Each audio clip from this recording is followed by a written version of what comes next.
啊！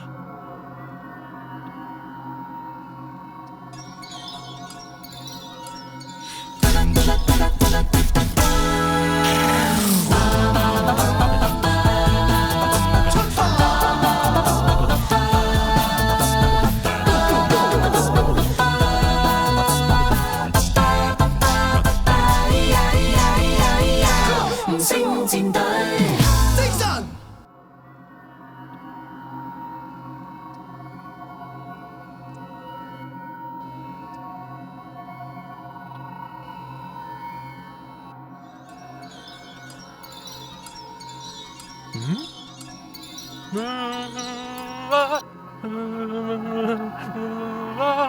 sorry 啊，sorry 啊！你搞咩啊？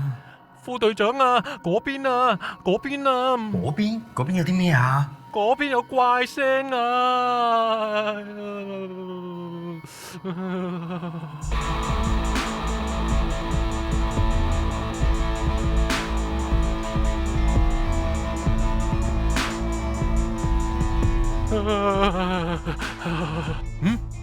佢係邊個嚟㗎？老朋友，乜阿卡貝拉唔係扮樂器嘅咩？點解會有真樂器㗎？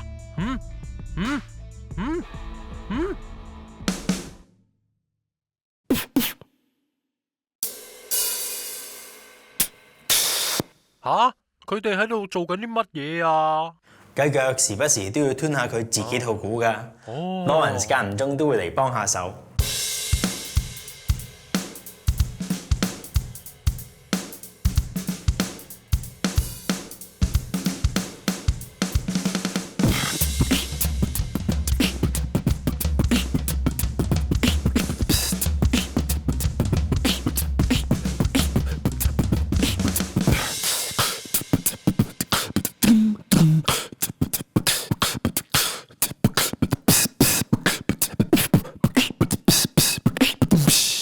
哇！係咪好奇怪？點解會有件樂器喺度咧？其實一隊咧無伴奏合唱組合咧 ，beatboxer 同埋個 vocal percussionist 咧，即係人聲敲擊樂手咧，同一隊樂隊裏邊嘅鼓手咧，其實做嘅角色其實差唔多，都係關於一個節奏嘅部分嘅。雖然 a cappella 咧未必一定話需要模仿樂器，但係咧其中有一樣嘢經常會模仿嘅咧就係 drum set， 即係 Lawrence 打嘅爵士鼓啦。星戰隊，冇錯啦，咁其實 drum set 咧其實有3個鼓嘅部分同埋2個鑲嘅部分嘅。首先咧就講 kick drum 先啦，即係大鼓啦。跟住就有小鼓啦 ，snare。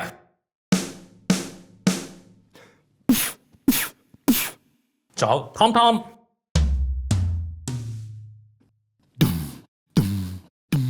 好，第一樣鑲咧就係 hi hat。仲有 crash 喎，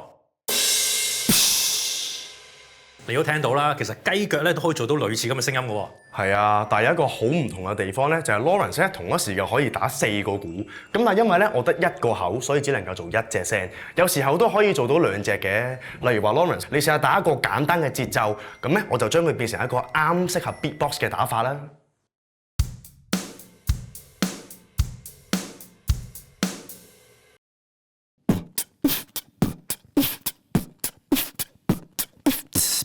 所以啦，你會聽到啦，其中我會揀一啲關鍵嘅聲咧，而去放棄其他唔係最緊要嘅元素，出嚟嘅效果咧一樣都係咁好嘅喎。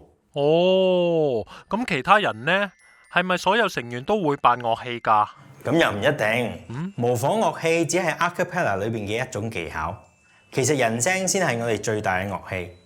如果只係模仿其他樂器，過分利用咗呢個技巧，好可能就會弄巧反拙，變成只係一種花招。忽略咗人聲本身嘅特性。唉，講到尾啊，你哋玩 a cappella 咪係中意人聲？a cappella 嘅編曲自由度好大，唔一定要模仿樂器嘅。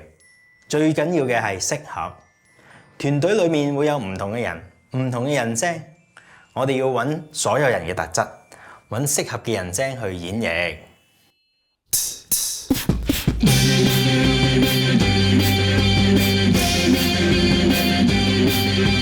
氹氹轉菊花園，炒米餅糯米團。阿媽叫我睇龍船，阿媽叫我睇